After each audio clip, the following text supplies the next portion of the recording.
opening the king's diagonal for both attack and defense. This central pawn grab immediately claims important territory, challenging white's central pawn immediately, creating asymmetrical pawn structures and tactical possibilities, nabbing central space and preparing for development. This jump eyes the d4 square and sets up potential pawn breaks, solidifying the center and opening lines for the bishop. This choice firmly plants black's colors in the Sicilian struggle, instantly igniting central conflict. This push liberates white's pieces for swift development. Opening the center creates dynamic pawn play and immediate chances for both sides to seize the initiative. Recapturing the pawn immediately opens lines and brings the knight toward central squares, ready to participate in rapid development and potential queenside pressure. Instantly challenging the central knight, black signals an intent to disrupt white's pawn structure and gain active piece play. Unifying the knights towards the center fortifies the pawn chain and prepares for central pawn pushes. Preparing for b5 expansion, this flank pawn push subtly contests central space for later, bolstering the e4 pawn's security. f3 intentionally forfeits a degree of queenside initiative, prioritizing pawn chain integrity over immediate piece development. This creates a solid, if somewhat passive, pawn structure, potentially aiming for a slow positional buildup. Consider how this creates a slight weakness around the king, but also prepares for a potential kingside pawn advance later. Developing the queen's bishop and preparing to castle kingside are the primary aims here, solidifying the pawn structure while opening lines for the bishop's activity. This move gracefully addresses the central tension created by white's f3 push, aiming for a sound development before committing further. It's a prudent step towards harmonious piece placement, initiating a principled development. This bishop aims to control the long diagonal, potentially preparing for a kingside castling and reinforcing the center while keeping the e-file clear for later piece activity. Pushing the b-pawn here aggressively grabs queenside space, threatening to expand further with b4 and potentially trap white's light-squared bishop. However, it does create a slight weakness on the c-square should the pawn advance, and demands careful attention to the queenside pawn structure going forward. Aggressively pushing pawns on the kingside, white aims to gain space and potentially open lines for attack against black's vulnerable king. Though this aggressive pawn storm could also weaken white's own king safety and create long-term structural weaknesses. Seeking to solidify the pawn structure and prevent white's aggressive pawn storm from reaching the kingside, this move aims to create a defensive barrier. It's a pragmatic step, acknowledging the immediate danger but perhaps sacrificing some queenside initiative in the process. A trade-off that will need careful positional management. Shifting the queen to d2 prepares for a potential kingside pawn storm, eyeing the h6 pawn and creating a more solid pawn chain while potentially supporting future g5 advances and reinforcing the e3 bishop's influence. Developing the knight to d7 shores up the d6 pawn and prepares for a potential b4 push, aiming to challenge white's queenside ambitions and seize some queenside space for black. Castling queenside immediately intensifies the pawn storm initiated on the kingside, aiming to pry open lines towards black's monarch with a bold, aggressive commitment of the king to the center of the board. Developing the bishop to b7 now shores up the dark squares and eyes the kingside assault white is building, potentially creating a counter threat along the diagonal. Activating the bishop to its natural diagonal prepares to eye the kingside and supports the central d4 pawn, while simultaneously aiming for a more active piece play in the evolving Sicilian structure. The knight bravely ventures into enemy territory, eyeing the uncastled king and creating dynamic possibilities for pawn pushes that could unravel White's central pawn structure. Preparing for a kingside pawn storm with the rook now poised on the open file. Potentially supporting g5 and aiming to disrupt Black's pawn structure. Fortifying the queenside's dynamism. Black anchors their rook on the semi-closed c-file, eyeing potential pressure against White's castled monarch and readying for future queenside expansion. Prioritizing king's safety amidst the ensuing pawn storm on the kingside. This defensive repositioning seeks to liberate the king from the immediate threats orchestrated by Black's queenside pressure, while also aiming to indirectly support the d4 pawn's potential weakness and prepare for a more active role of the king in the middle game. Bringing the knight to d7 offers a flexible defensive and offensive posture, reinforcing the c5 pawn and preparing to potentially support a queenside pawn push or redeploy to a more active square, perhaps f6 if the central pawn structure clears. Unleashing a pawn storm on the kingside. White boldly gambits space for initiative, aiming to pry open lines against Black's somewhat passive development. The pawn push on f4 creates immediate tension, forcing Black to react and potentially compromising their kingside pawn structure if mishandled. This aggressive stance seeks to exploit any lingering weaknesses around the Black king, especially with White's own monarch safely tucked away behind castling. Challenging the central pawn structure. Black seeks to disrupt White's harmonious piece development and create dynamic imbalances, aiming to exploit the open lines that might arise from a recapture. A captivating gambit is brewing as White reshapes the central pressure, aiming to exploit the potentially exposed queenside pawns by swiftly redeploying the queen to a more active square, a crucial step in preparing an offensive build-up and securing an open path for potential future advances. Initiating a pivotal exchange. Black dissolves White's centralized knight, aiming to disrupt the harmonious pawn structure White has meticulously crafted. By accepting the trade, Black seeks to simplify the position, potentially opening lines for their bishops and queenside pressure. This action forces White to confront immediate material realities and re-evaluate their attacking ambitions along the kingside. Unleashing the queen onto the d3-h7 diagonal. White eyes the compromised kingside pawn structure and seeks to exploit the vulnerable Black king. The pawn on h6, while initially intended to prevent piece entry, now acts as a permanent weakness, a target for the centralized queen and bishop battery. This aggressive repositioning signals an intent to open lines and launch an attack, potentially sacrificing material for initiative. Black reinforces the queenside pawn chain, creating a more robust structure and subtly preparing to challenge White's central control by potentially swinging the queen to the c7 square, initiating a bold pawn thrust into the center. This move seeks to disrupt Black's harmonious development by challenging the knight and potentially opening lines toward the king.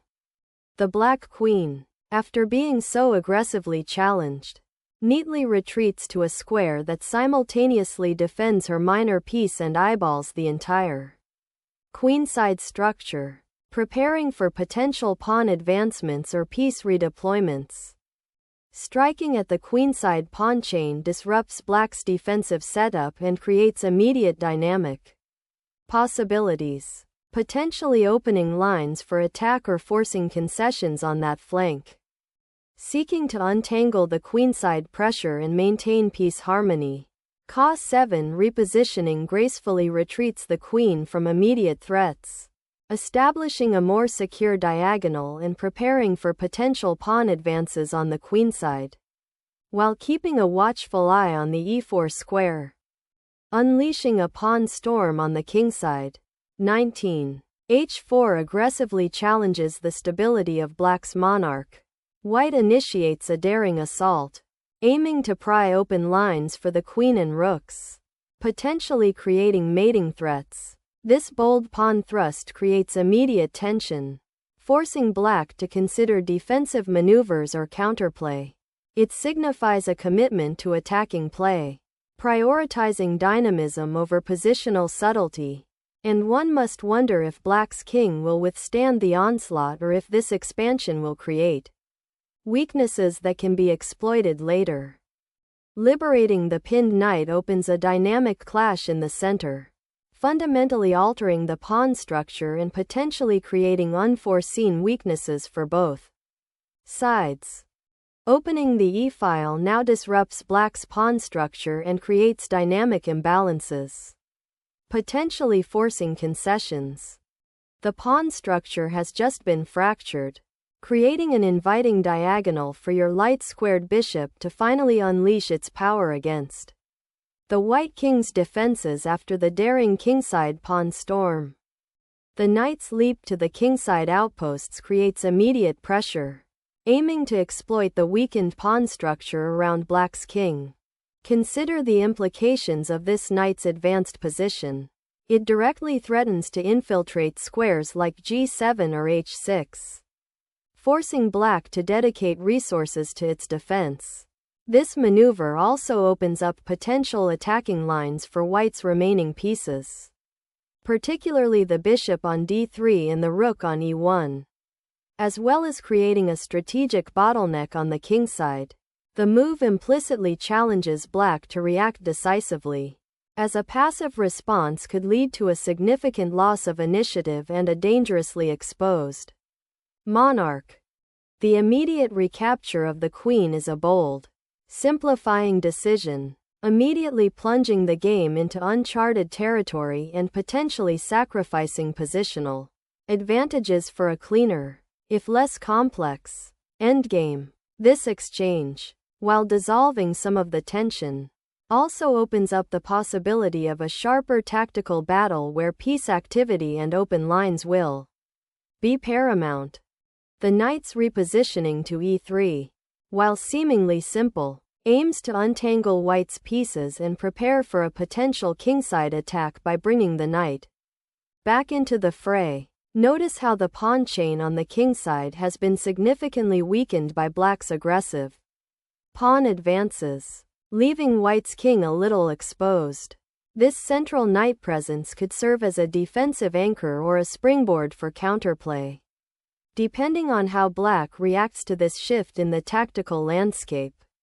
It's a calculated maneuver to gain breathing room and activate a key piece, anticipating the upcoming pawn exchanges and aiming to exploit the open files that might arise. Addressing the spatial limitations around black's monarch, this maneuver attempts to find breathing room for the king and potentially activate the king's pawn majority. Shifting the king towards the queenside alleviates immediate pressure and aims to consolidate the position, preparing for potential pawn advances or a central regrouping while keeping a watchful eye on the potential mating net forming around the kings. Stepping back from the immediate exchange, b7 now seeks to solidify the bishop's diagonal influence and prepare for potential future development, perhaps towards the queenside or as a defensive anchor. Securing the kingside and preparing to challenge the open h-file simultaneously. This redeployment of the rook from the open d-file signals a shift towards active defense and potential counterplay, preventing any immediate threats on the kingside while maintaining the option to support an eventual pawn advance. Black re-centers the knight, aiming to free its mobility and potentially contest the central squares it just surrendered, while preparing for a potential kingside engagement or exploring queenside counterplay. Initiating a pawn exchange on f6, white seeks to alleviate the cramped nature of their kingside and potentially open lines for their rooks. This decision sacrifices material equality temporarily, but aims to disrupt black's central pawn structure and exploit any lingering weaknesses around the Black king. Especially after the recent kingside pawn advances, the resultant position will likely see a shift towards a more open middle game, where precise piece play and the ability to coordinate attacking forces will be paramount. Consider the consequences of this forced exchange on the available squares and black's ability to redeploy their remaining pieces. The bishop recaptures, solidifying its presence on the kingside diagonal and offering a passive defense of the d-pawn, while potentially creating a slight structural weakness on the kingside with the doubled pawns on the h-file once the knight is removed, securing the queenside territory and simultaneously creating a persistent thorn on the c-file for black's pieces is the driving idea behind this push, aiming to restrict any immediate counterplay and perhaps prepare for a slow positional squeeze where the queenside becomes a minefield for black's king. Opening up the queenside file immediately simplifies into an endgame where black must navigate the resulting open lines. Seizing the open c-file now offers a potent pressure point, aiming to exploit the pawn structure's imbalances and disrupt black's coordination, a crucial step in asserting control over the board's vital arteries. An aggressive pawn push across the center has opened lines, and now black seeks to exploit that newly acquired space by activating their rooks.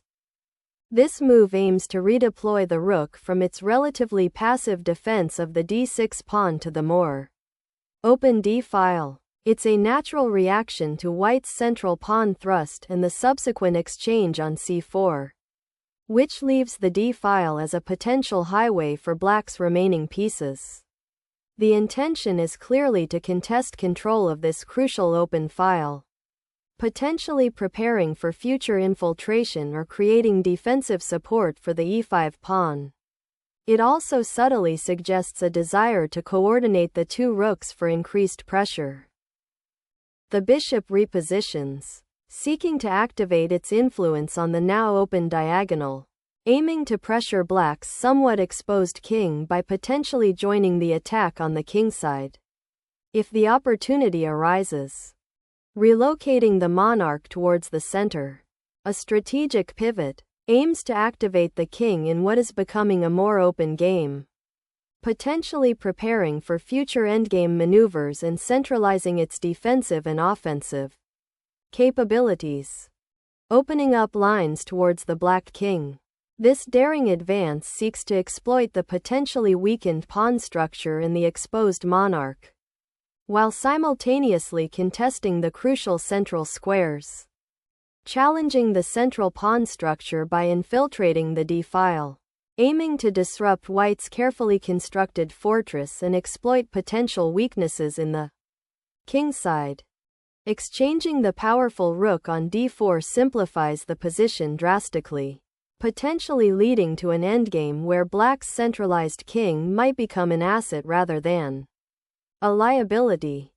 Black finally liberates their central pawn structure, creating a desperately needed open file for their rook. This decision, however, hinges on whether they can effectively activate that rook before white's pawns overwhelm the queenside. The immediate concern is the passed pawn on d4, now a potent threat requiring careful management. Consolidating the bishop's influence. This repositioning aims to challenge black's pawn structure and potentially exploit the newly open diagonal once the d-pawn advances, subtly preparing for a more active middle game engagement. Establishing a strong outpost for the bishop on c8, eyeing the kingside and potentially preparing for a road 2 maneuver, presents a solid defensive structure. Unleashing a knight to the advanced outpost of b6 disrupts black's carefully constructed pawn chain and forces concessions, particularly on the queenside, as the knight eyes c8 and a8. Seizing the opportunity, black decisively captures the advanced knight, aiming to disrupt white's pawn structure and liberate their bishop from its passive position. though this opens up a potential weakness on the light squares now that the defender is gone. A brilliant maneuver that aims to disrupt black's queenside pawn structure and potentially create weaknesses, forcing a critical decision. The king's journey towards the center, a bold step initiating a potential endgame transition, aims to activate a dormant piece and challenge white's knight outpost. Opening the h-file aims to exploit the exposed black king and potentially create mating threats down that newly cleared path, even though the immediate material exchange seems simple. Reclaiming the pawn opens up the f-file for your rook, creating immediate pressure on white's king. This also solidifies your pawn structure and aims to activate your rook on the open file. Unleashing a knight's fork to disrupt the opponent's pawn structure and potentially win material, forces black into an immediate defensive reaction. The king shuffles back, a crucial repositioning as the material is significantly reduced, aiming to secure its safety amidst the contested central squares and open files. Unleashing the pawn's potential. This aggressive push aims to disrupt black's pawn structure and potentially pry open the kingside, creating immediate tactical opportunities. Sacrificing the bishop for a pawn on the queenside, while seemingly active, creates significant long-term weaknesses around black's king. The pawn structure on the kingside is now irrevocably broken, leaving the monarch exposed to white's persistent attacking forces. Black has achieved a temporary material advantage, but at the cost of positional integrity, which white will likely exploit with precise maneuvering and pawn advancement. The ensuing middle game will demand extreme caution from black to defend against white's looming threats. Seizing the initiative with a decisive knight sacrifice, white aims to unravel black's pawn structure and exploit the exposed monarch before black can consolidate. Harnessing the open files for counterplay, black aims to activate the rook and challenge white's king safety on the queenside. The kingside pawn storm has stalled, and now white looks to expand on the queenside, seeking to use the open a-file to shuttle a rook into more active play and restrict black's pieces. The pawns advance to the 5th rank, a bold territorial claim, now faces scrutiny as black seeks to liberate the pinned knight and prepare for a potential pawn push of his own, aiming to destabilize white's newly fortified structure on the kingside and create dynamic counterplay. Targeting the open file with the rook's new lease on life, the knight repositions, creating a tactical knot that threatens to unravel black's kingside defense and offers a potential fork down the d-file. The capture on f4 creates a pivotal moment, dismantling black's central pawn structure and opening lines that white can exploit. Reclaiming the f-file now offers a direct assault on black's weakened kingside structure, potentially forcing concessions or creating targets for further pressure. The king's centralizing maneuver seeks to escape the queenside pressure, aiming to participate actively in the ensuing endgame by controlling key squares and potentially defending its remaining pawns. Bringing the rook into the game now aims to exploit the weakened light squares around black's monarch and potentially create threats along the open files. The black king, exposed and vulnerable on e5, now ventures further into enemy territory, directly challenging white's attacking pieces and attempting to disrupt white's coordination. A bold, albeit risky, maneuver in this increasingly sharp position. King's final flight path is now directly threatened by this incisive check, forcing an immediate and potentially losing retreat. Seeking shelter for the exposed monarch, the king ventures towards the queenside, hoping to escape the immediate pressure and find a safer haven amongst the remaining pawns. Seizing control of the open e-file is paramount now, and this relocation of the rook aims to pressure black's already compromised king position. Opening the queenside pawns like this invites immediate counterplay, risking structural weakness and potentially exposing the monarch further. Unlocking the queenside pawn's potential. This maneuver aims to sever black's control of the central files, potentially leading to a decisive material advantage if the pawn can advance unchecked.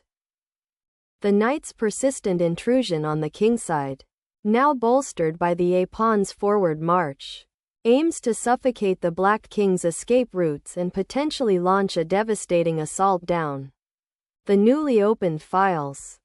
A crucial maneuver emerges to consolidate the king's position and prevent immediate counterplay, aiming to shepherd the monarch to a safer square while indirectly bolstering the pawn structure's integrity. Unleashing a pawn break on the kingside offers a dynamic path, but be mindful of the structural repercussions. The rook's journey to the 7th rank immediately ignites a decisive battle for control of the open file, aiming to cramp black's beleaguered king and create unavoidable mating threats. The pawn's bold march up the chessboard now creates a fascinating dynamic, potentially forcing a critical decision for white's monarch as it desperately seeks safety. The king finds sanctuary on the edge of the board, its escape route now brutally sealed by the rook. The bishop returns to its post, a defensive sentinel aiming to plug the threatened kingside, a necessary measure after the pawn storm's destructive path opened lines and exposed vulnerability. Though it sacrifices the initiative in the center and concedes further space to the advancing white pawns, forcing a passive stance while black's queen remains somewhat sidelined and the rook on the 8th rank is temporarily inactive. The rook's journey to the 5th rank forces a critical decision, offering a chance to dislodge the opposing king from its seemingly secure position and open critical lines.